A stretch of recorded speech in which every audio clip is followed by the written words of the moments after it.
Assalamualaikum warahmatullahi wabarakatuh. Alhamdulillah, alhamdulillahillazi khalaqal mauta wal hayata liyabluwakum ayyukum ahsanu amala. Asyhadu an la ilaha illallah wahdahu la syarikalah wa asyhadu anna Muhammadan abduhu wa rasuluhu la nabiyya ba'dah.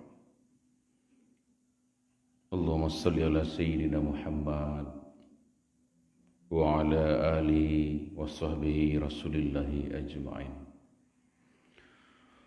Kaum muslimin sedang jemaah semua rahimakumullah, semoga senantiasa dalam perlindungan Allah Subhanahu wa taala. Dalam kasih sayangnya Allah berikan kita keberkahan hidup pada pagi dan petang, pada siang dan malam. Amin. Dan siapapun yang hadir pagi ini, baik yang sedang online maupun yang offline, yang hadir di musala kita, mudah-mudahan senantiasa Allah sehatkan badannya, Allah sehatkan pikirannya, dan Allah sehatkan saku-sakunya. Amin. Kemudian kita berselawat pada junjungan alam Nabi Muhammad sallallahu alaihi wasallam.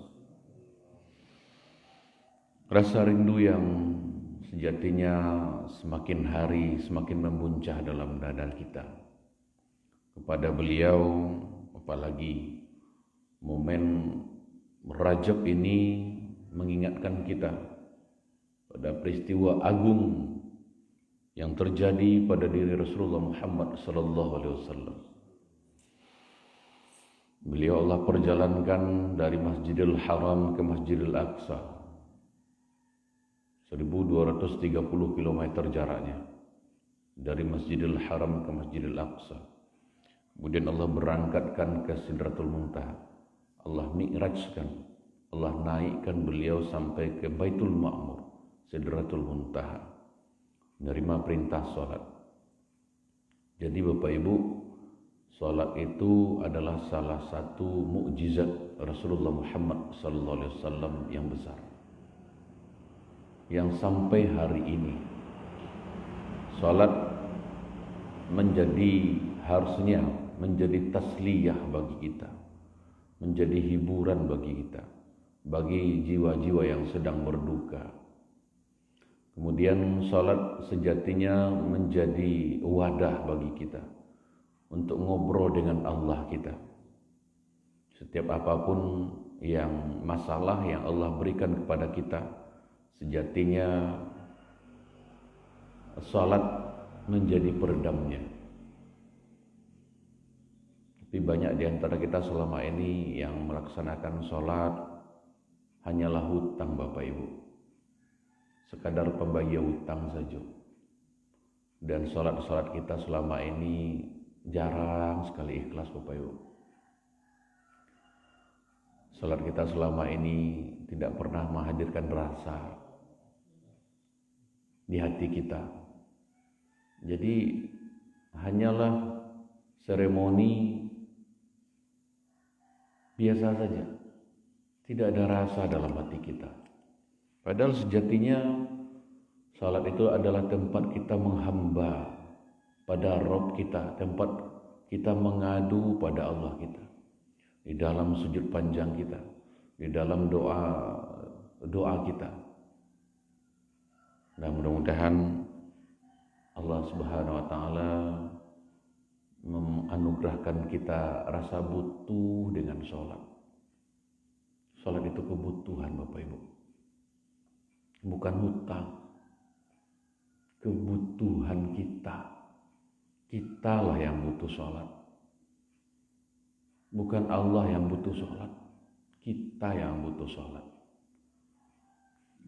Maka tentu kewajiban bagi kita untuk senantiasa meningkatkan kualitas ibadah kita. Kalau selama ini ibadah kita yang wajib-wajib saja 5 kali sehari semalam, maka yuk kita tambah dengan qabliyah dan ba'diyahnya. tambah salat-salat sunatnya. Kalau selama ini duha begitu susah kita laksanakan, maka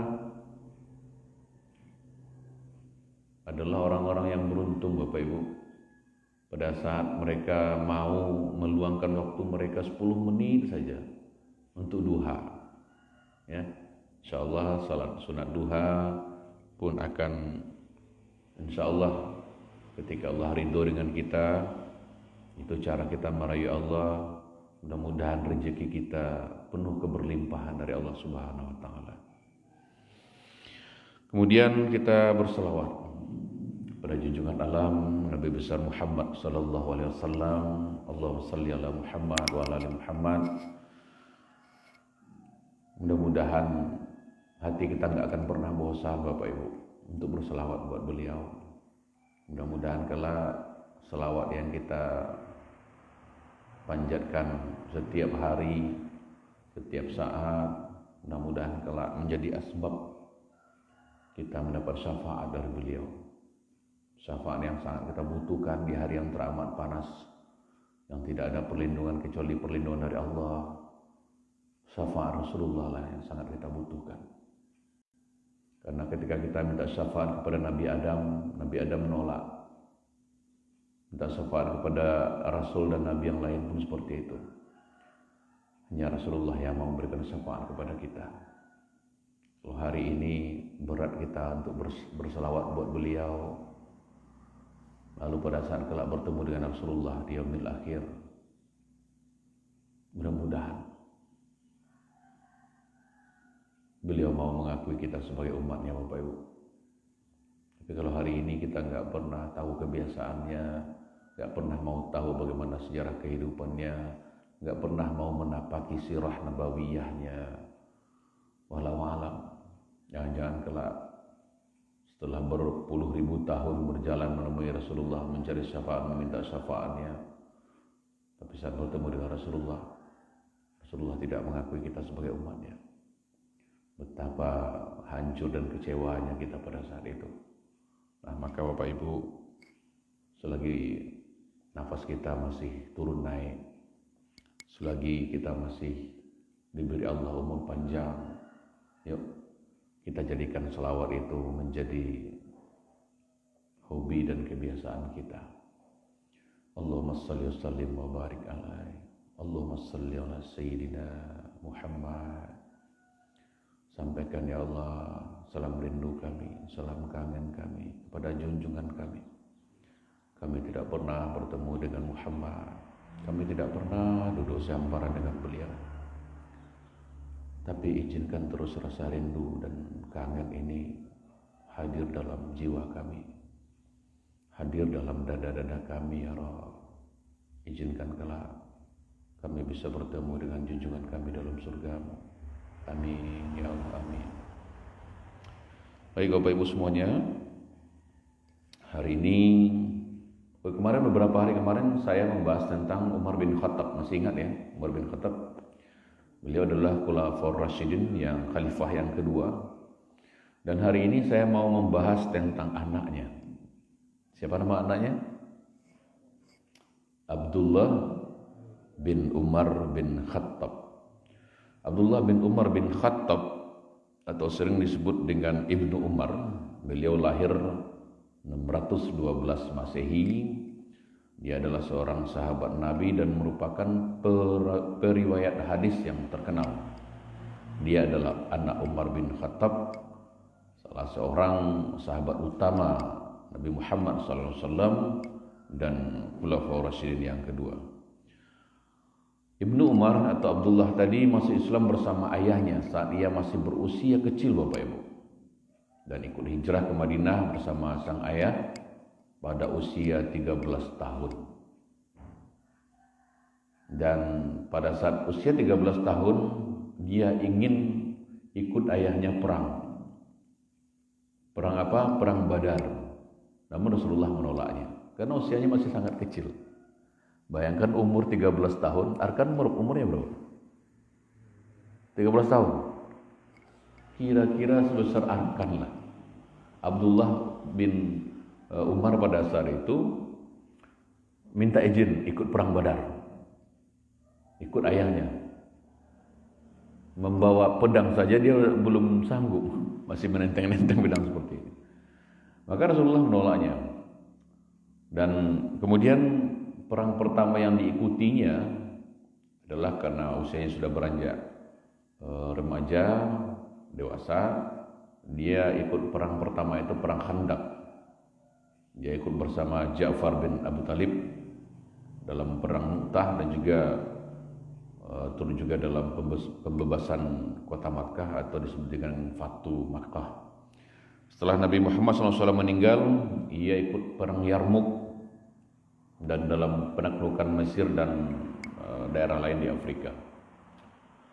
Nah, Ibnu Umar tadi adalah seorang yang meriwayatkan hadis terbanyak kedua. Yang terbanyak pertama itu namanya Abu Hurairah radhiyallahu anhu. Terbanyak kedua yaitu Abdullah bin Umar bin Khattab. Dia meriwayatkan hadis 2630 hadis. Karena ia selalu mengikuti Rasulullah kemana Rasulullah pergi. Bahkan Aisyah, istri Rasulullah SAW pernah memujinya.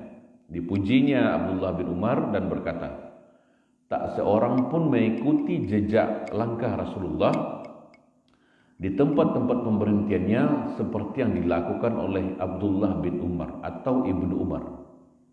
Dan ia sangat berhati-hati, kata Aisyah, sangat berhati-hati dalam meriwayatkan hadis Rasulullah Muhammad SAW. Abdullah bin Umar, periwayat hadis kedua terbanyak setelah Abu Hurairah, insyaallah. Dan kesalehan Ibnu Umar ini sering mendapatkan pujian dari kalangan sahabat. Enggak hanya Aisyah yang memujinya, Siti Aisyah, Ibunda Aisyah, tapi juga para sahabat. Salah satunya Jabir bin Abdullah mengatakan, tidak ada di antara kami yang disenangi oleh dunia dan dunia senang kepadanya kecuali Umar dan putranya Abdullah. Seperti itu. Abu Salamah bin Abdurrahman mengatakan, Ibnu Umar itu meninggal dan keutamaannya sama seperti Umar. Umar hidup pada masa banyak orang yang sebanding dengan dia, sementara Abdullah anaknya hidup pada masa yang tidak ada seorang pun yang sebanding dengan dia. Begitu para sahabat menyanjungnya, begitu para sahabat mengapresiasi Abdullah bin Umar, Masya Allah, tabarakallah. Nah, suatu malam seorang sahabat Nabi yang masih remaja bernama Abdullah ini pergi ke Masjid Nabawi. Ini ceritanya. Abdullah bin Umar pergi ke Masjid Nabawi. Ngapain dia di sana? Dia membaca Al-Quran sampai kelelahan, sampai latih, sampai takaluk. Nah, seperti biasa, sebelum tidur dia menyucikan dirinya dengan cara berwudu, baru kemudian melembahkan badan, kemudian dia berdoa seperti anjuran Rasulullah. Sambil pelan-pelan memejamkan mata, Abdullah bin Umar terus bertasbih menyebut nama Allah sehingga akhirnya dia terlelap. Subhanallah, alhamdulillah, wala ilaha illallah, akbar, diulangi sampai akhirnya dia terlelap. Dan di dalam tidurnya dia bermimpi, Bapak Ibu. Apa mimpinya? Dia berjumpa dengan malaikat. Abdullah bin Umar bermimpi berjumpa dengan malaikat tanpa berkata-kata apa-apa. Dua malaikat itu memegang kedua tangannya dan membawanya ke neraka. Jadi dia mimpi malaikat, dipegangnya tangan Abdullah bin Umar, dibawanya ke neraka. Dalam mimpinya itu, neraka itu bagaikan sumur yang menyalakan api berkobar-kobar dalam mimpinya. Luar biasa panasnya. Nah, di dalam neraka itu ia melihat orang-orang yang telah dikenalnya. Mereka terpanggang dan menanggung siksa yang tiada tara pedihnya di dalam mimpi itu. Menyaksikan mimpi neraka yang menakutkan itu, Abdullah bin Umar seketika berdoa, aku berlindung kepada Allah. Auzubillah, aku berlindung kepada Allah dari api neraka. Setelah itu Abdullah bertemu dengan malaikat lain. Jadi yang pertama tadi dua malaikat, dia bertemu dua malaikat menarik tangannya ke neraka, dan di neraka dia melihat orang-orang yang dikenalnya disiksa oleh Allah Subhanahu wa taala. Setelah itu Abdullah bertemu dengan malaikat lain. Malaikat itu berkata, kau belum terjaga dari api neraka. Itu saja bahasa malaikat. Kau belum terjaga dari api neraka. Nah, pagi harinya Abdullah bin Umar nangis mengingat mimpinya. Nangis sejadi-jadinya. Lalu dia pergi ke rumah Hafsah. Hafsah siapa? Iya, dan beliau adalah anaknya Umar. Ia menceritakan perihal mimpinya dengan hati yang cemas. Artinya Hafsah ini saudaranya. Setelah itu Hafsah menemui baginda Rasulullah dan menceritakan mimpi saudara kandungnya itu, Abdullah bin Umar, Hafsah binti Umar. Ya. Nah, apa katanya? Seketika itu Rasulullah bersabda, sebaik-baik lelaki adalah Abdullah bin Umar kalau dia mau melakukan sholat malam. Jadi ada ujungnya. Sebaik laki-laki adalah Abdullah bin Umar kalau dia melakukan sholat malam. Mendengar kabar tersebut, Hafsah bergembira. Dia langsung menemui adiknya Abdullah bin Umar dan berkata, lalu menyampaikan sabda Rasulullah bahwa dia adalah sebaik-baik laki-laki jika kamu mau sholat malam, kata Hafsah. Dalam mimpi itu, malaikat terakhir yang kau temui mengatakan bahwa kau belum terjaga dari api neraka. Kan seperti itu. Itu karena kau tidak melakukan sholat tahajud.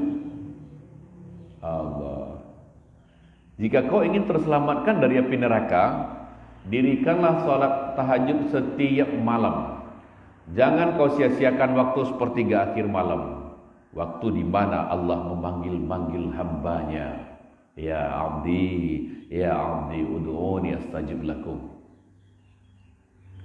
Jadi tahu kenapa dia bermimpi neraka tadi, dibawa ke neraka? Karena dia lupa sholat tahajud. Jika kau ingin terselamatkan dari api neraka, dirikanlah sholat tahajud setiap malam. Sederhana ternyata Bapak Ibu.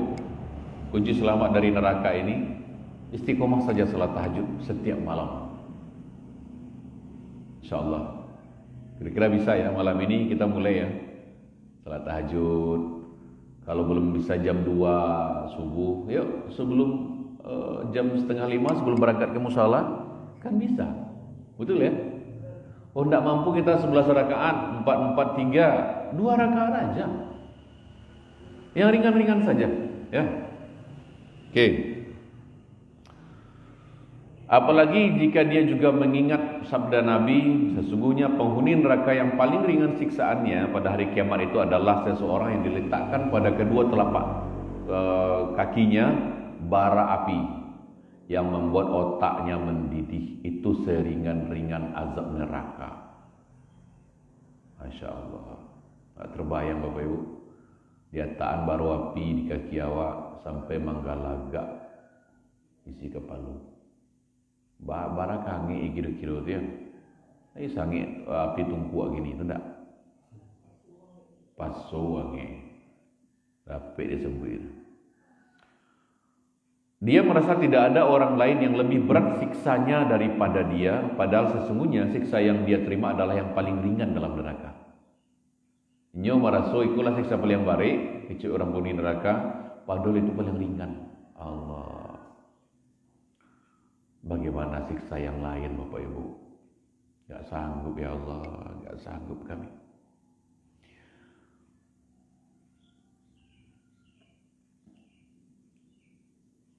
Dan setelah mendengar apa yang disampaikan oleh Hafsah binti Umar, istrinya baginda Rasulullah, dia setelah itu merasakan nikmatnya salat tahajud. betapa agungnya keutamaan salat tahajud Bapak Ibu.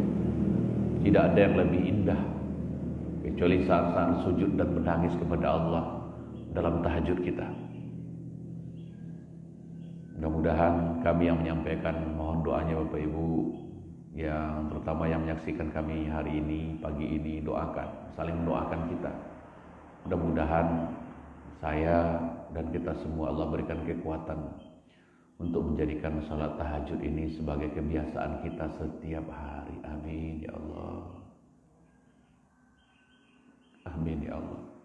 Karena kita banyak dosa Bapak Ibu, kita banyak maksiatnya. Kitalah yang sebetulnya butuh tahajud ini.